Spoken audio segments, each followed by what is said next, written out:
is the Rookie Big Board. I'm your host, Matt Hicks, the Athlete Educator, back at it with Rookie Big Board Mock Draft 2.0. I have waited 3 months. I've been patient to do another 2023 Rookie Mock Draft. I have a 2-round Superflex tight end premium PPR Rookie Mock Draft coming your way. Let's jump right into it here with the 101. Even in a Superflex, it is running back Bijan Robinson, the first of 24 selections we'll make in this Rookie Mock Draft. The running back out of Texas has proved to be a dual threat, excellent runner, great pass catcher as well. And I expect that even in a Superflex league, Bijan Robinson will end up going 101 in many, if not the majority, of rookie mock drafts in the 2023 rookie draft season. Next up here is CJ Stroud, quarterback out of Ohio State. He's going to be just one spot ahead of Bryce Young, quarterback out of Alabama. In the first mock draft, I had these two guys flip-flopped. Quite frankly, it's going to go back and forth a good bit between these two. I believe the NFL draft community feels that CJ Stroud's ceiling is a bit higher. Coming in at 6'3", 220, he's got more of a frame. He's got a big arm. Bryce Young, of course, is an excellent passer. He has fantastic mechanics, ice-cold veins, wins big games consistently. You are never out of a game with Bryce Young at the helm. So these two are going to go back and forth. Quite frankly, for fantasy purposes, I think it's going to end up with landing spots. So I think you're going to see them pretty interchangeable here in a variety of mock drafts over the next 6 or so months. Next up is Jackson Smith-Njigba, the wide receiver out of Ohio State, is still my wide receiver one. Preseason, or I should say early season injuries have stalled the Jackson Smith-Njigba hype a little bit, but as we're going to discuss, the hype around some other wide receivers has stalled out further, and I will still place JSN's athleticism and freaky big play ability above some really talented running backs. But as you're going to notice here, we're going to get into a little bit of a running back run. Pun is intended there. Before we do that, though, we are going to talk about Jordan Addison, who I have now bumped up to wide receiver 2. He has been absolutely explosive early season paired with Caleb Williams in the USC offense. Jordan Addison's production is going to push up his ADP. And it's important to keep in mind here that when I do these mock drafts, it's not my rankings. I'm not going through my rankings purely. I will say if you want to check out my rankings, you can head on over to patreon.com/rookiebigboard. We do have updated 2023 rankings coming right down the pipe. But that being said, I think that production is going to catch the eye of a lot of folks that like that. And Jordan Addison's tape certainly is nothing to shake your head at either. Now, the aforementioned running back run here. Running back 2 in this class for me currently is Zach Evans, the running back out of Mississippi. I don't think that's consensus. 106 is maybe a little bit high compared to where most folks have Zach Evans right now. But I'm a big fan of this running back. I think he's athletic. I think he's shifty. I think he's got good vision. He's really explosive. And I would not be shocked to see NFL teams value him as the second best running back in this draft class. Jumping here to our next 6 selections, we're going to go with Jahmyr Gibbs, the running back out of Alabama. Jahmyr Gibbs has not looked overly impressive on the ground in the early season, but he has shown to be a viable option here in the Alabama passing attack. And when they needed him most, struggling against Texas early season, Gibbs was the wide receiver on his offense. I mean, he was catching the balls out of the backfield, but he was the go-to wide receiver, essentially the go-to pass catcher, I should say, in that Alabama offense when they needed him. I expect as we progress through the season, we're going to see more of Jahmyr Gibbs on the ground. Next up is Michael Mayer, the tight end out of Notre Dame.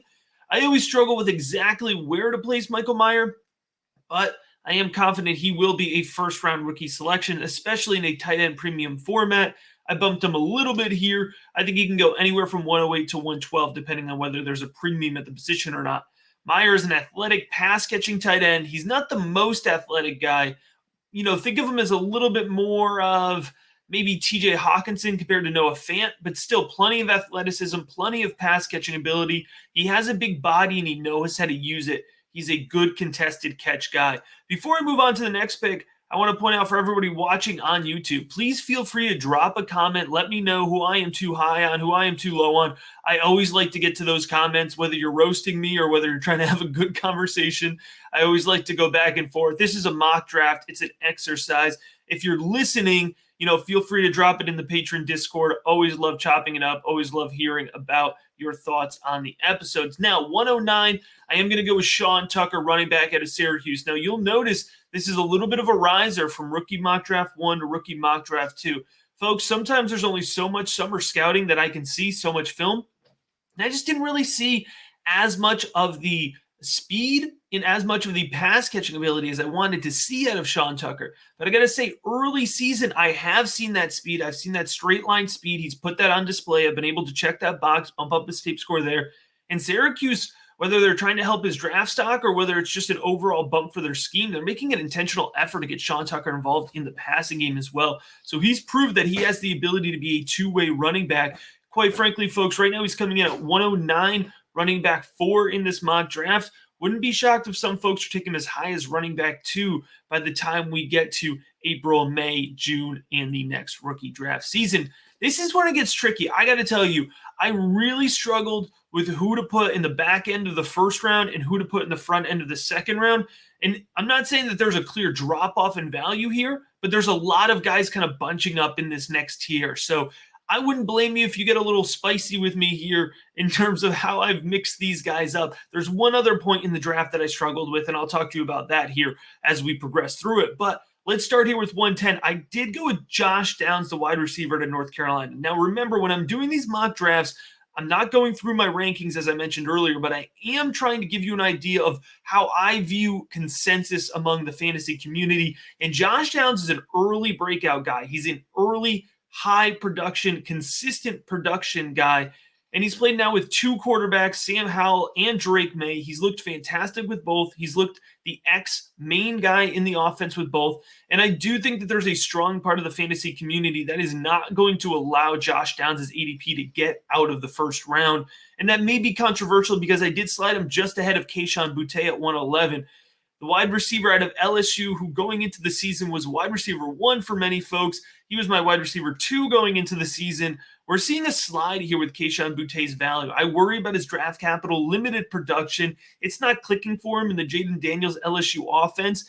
And despite his athleticism, despite everything else, if Kayshon Boutte wants to end up a first-round pick, that production has to click. We need to see those big plays on tape this year because the momentum is going in the wrong direction for Kayshon Boutte. Now, that being said, extremely talented player, probably locked into a top 50 selection whether he catches another pass or not this year. But if we're going to really be, comparing from 110 to 111 here and getting nitpicky in that way, Kayshon Boutte is going to slide a little bit, but wouldn't be shocked if he's bumping back up here in future mock drafts. Number 12 here, 112, the final pick in the first round. This is really me sticking with my tape evaluation because Jermaine Burton, the wide receiver, formerly of Georgia, now at Alabama, hasn't looked outstanding, and he hasn't looked like he is earning first-round rookie draft ADP, all right? At least not through the first 3 games of the season for Alabama, but I believe things will click in this Alabama offense for the wide receivers overall. So it's not like other wide receivers are working in this offense. Nothing's working wide receiver-wise in this Alabama offense, but Jermaine Burton is a contested catch monster. He is physical. He separates off the line of scrimmage. He's got good speed for his size. I like Jermaine Burton a ton, so I don't think 9 out of 10 analysts would have Jermaine Burton still in the first round, but I'm sneaking him into 112 to show you I have some faith in him. All right, heading on into round 2. This is when things are going to start to feel a little bit jumbled. We are adding a round onto my initial 2023 rookie mock draft, the 1.0 back in June. So now it's 2.0, so we're adding a second round. And I'm going to go at 201 quarterback Tyler Van Dyke. Tyler Van Dyke has looked fine through this season. I think Tyler Van Dyke's mechanics are really fantastic. He's got a big arm. The tools are there. So although the production hasn't quite caught up yet, the mental side of the game, I think the NFL is going to appreciate. You think if the NFL draft happened right now, Tyler Van Dyke is the 3rd quarterback off the board, which means he's probably capturing mid to late first-round draft capital, which would push him up at least to the top end of the second round. So the Tyler Van Dyke pick here is a little bit of projection, but I'm a big fan of him, and I think he's only going to continue to improve. Remember, this is essentially his first full season as a starter. He did, I believe, start 8 or 9 games last year, so he's not brand new to it, but he still does have a lot of room to develop. Next up is Quentin Johnston, wide receiver out of TCU, super athletic guy. There's a lot of folks who probably wanted Quentin Johnston to be in the first round of this mock draft. I'm just not there with him yet. it seems like we keep blaming the TCU offense. There's another wide receiver I faded because everybody kept blaming the TCU offense around him. Not drawing a one-to-one between those two guys, but the athleticism, the twitchiness, it needs to come through into consistency and production at some point for me to value him as a first-round selection. But I do know that does not seem to be a popular opinion right now.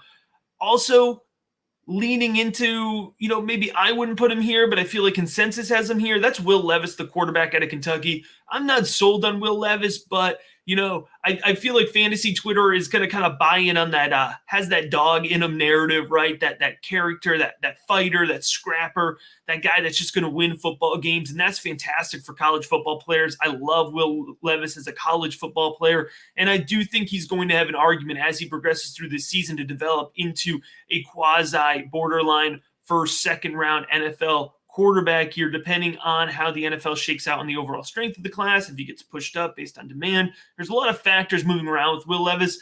I just didn't feel comfortable pushing him too far down the mock draft, even though I personally would not select him at 203 if my rookie draft was happening today. A guy that I am excited about, and I know the NFL draft community is getting more and more excited about, is Cedric Tillman, the big man out of Tennessee. He's a boundary receiver. He has good speed for his size. He's not a burner, but good speed for his size. He's coming in over 6 foot, large catch radius, super productive off the bat, and a high-octane Josh Heupel offense. I have to think Cedric Tillman is pushing top 50 NFL draft selection status, which is a bucket that I check off. That's a big bucket in terms of my evaluation, extra points compared to going in the back end of day 2. So Cedric Tillman is a riser for me, and I think he's a riser for a lot of folks right now. Zach Charbonnet, listen, this isn't a riser. This is where I've had Zach Charbonnet. He's a power back. I love Charbonnet. He's a touchdown monster. He's consistent, really chewing it up on the ground. Again, for UCLA, had that phantom injury game, but I expect him to be back at it, super productive, over 10 touchdowns again this season is what I'm expecting. And listen, some folks would probably leave Zach Charbonnet out of a 2-round mock draft. I just can't do it. This is my guy. I'm holding in on the Zach Charbonnet hype. And finishing out this slot of guys is going to be Spencer Rattler, quarterback out of South Carolina. I struggle with Rattler. He hasn't looked overly fantastic at South Carolina, but the tools are there. At the end of the day, the NFL is a tools business. I'm not sure that he would be a top 50 selection if the NFL draft happened today, but I am projecting Rattler to get a little bit more comfortable in that South Carolina offense and build some momentum here going through this draft season. All right, 207, we're in the backstretch here, our last 6 guys, and this is where I mentioned that second slot because quite frankly, I had to choose 6 guys to put in the back end of the second round. I feel like I could have added 12 here, all right? There really is a depth at this point in the draft, and so I'll pause to take a second to emphasize here what I usually say, but even more so this year, second-round picks, folks, fantasy football second-round picks are going to be so valuable. And do not throw away your third-round selections in the 2023 NFL draft, right? Do not throw away those 2023 rookie picks because those third-round guys, there's still going to be plenty of value coming through in the third round. They are not throwaways. They are not just add-ins to give away in your trades. All right, let's get into it. 207, Raheem Jarrett, super athletic, former 5-star wide receiver out of Maryland. He's popped once in one big game this season, been consistent otherwise. I do think this is a guy who, after combine testing, is going to see his height skyrocket because he is really athletic. He's going to be fast. He's going to be fluid. He's going to do really well through the drills. And then we're going to get that, February hype train, momentum building. We get that every single year. So it's important to try to identify these guys ahead of time. Tank Bigsby, running back out of Auburn, kind of been left for dead by the Devy community. He was a Devy darling, had a high production rate coming out of his freshman season at Auburn. That offense has been a mess under Brian Harsin, and that's probably being kind to it. Still, Tank Bigsby is a clear focal point, really the only shining star in this Auburn offense. He's powerful, and I think Tank Bigsby's tape leaves a lot still to be developed. Not a lot to be desired, a lot still to be developed. I think an NFL team could look at him and see a much better way to utilize him than they did in college. So Tank Bigsby might be one of these NFL guys that ends up being a better pro football player than we necessarily think of him as a college football player. How about Parker Washington, wide receiver out of Penn State? Parker Washington has really popped early season. He was somebody whose summer scouting evaluation I really liked. I hyped him up off of that tape. He's looked fast. He's looked like he could stretch that field. We've seen these Penn State wide receivers consistently build momentum here and capture top 50 draft capital, and it would not shock me if Parker Washington Washington is the next one to do that. Devin Achane, 210. I struggle with Devin Achane. I don't think he's necessarily going to capture the draft capital that a lot of folks think he will, but here's the bottom line. He's fast. He's super fast. Track star fast. He's going to go to the combine. He's going to impress. He's going to wow. And an NFL team is going to draft him pretty high because of that, right? And so speed sells. And to put Devin Achane outside of the first 2 rounds, it just did not feel right. So I slid him in there at 210. 211, I love Marvin Mims. A good conversation earlier today in the Patreon Discord about Marvin Mims. Somebody who has been super productive. He's continuing to be super productive. He already has 170-plus yard receiving game this season. He is the clear X focal point in the Oklahoma offense. He separates. He catches consistently, good hands. He always finds a way to win the ball. But Marvin Mims is somebody who is not necessarily going to blow away with the 40 time with the combine testing, right? And when you don't blow away with combine time and 40 testing, justified or not, your value drops through the draft process, right? And that's how we get value in the 3rd round or the back end of the 2nd round. So although I put Marvin Mims at the back end of the 2nd round, I value him higher than that right now. So I think he's a Devy buy if you could get him, or I think it's somebody that just as we go through the process, if you see him slide into the 3rd round, don't panic on him. Don't think that he's not a good player to select. Just sit back and take that extra value, because that's what we try to do here on the Rookie Big Board. We try to win every round of your rookie draft because there's always value hanging around. And somebody whose value I think is quickly evaporating because the once Devy hopeful is now turning into a very productive, consistent wide receiver, and that is Jalen McMillan, wide receiver out of Washington. Has over 300 receiving yards through the first 3 games for the Huskies, is looking really good now that the offense is actually moving the ball through the air. They have not been able to do that the last couple of years, and it would not shock me if Jalen McMillan is pushing 1st, 2nd round ADP by the end of rookie draft season. So there you go. 24 selections. Like I said, if you're watching on YouTube, make sure you let me know how you feel about these picks in the comments. You can head on over to patreon.com/rookiebigboard to check out all of the good stuff we have going on in the Patreon Discord with the rookie rankings, dynasty rankings, Devy rankings. And as always, I appreciate you checking out this episode of the Rookie Big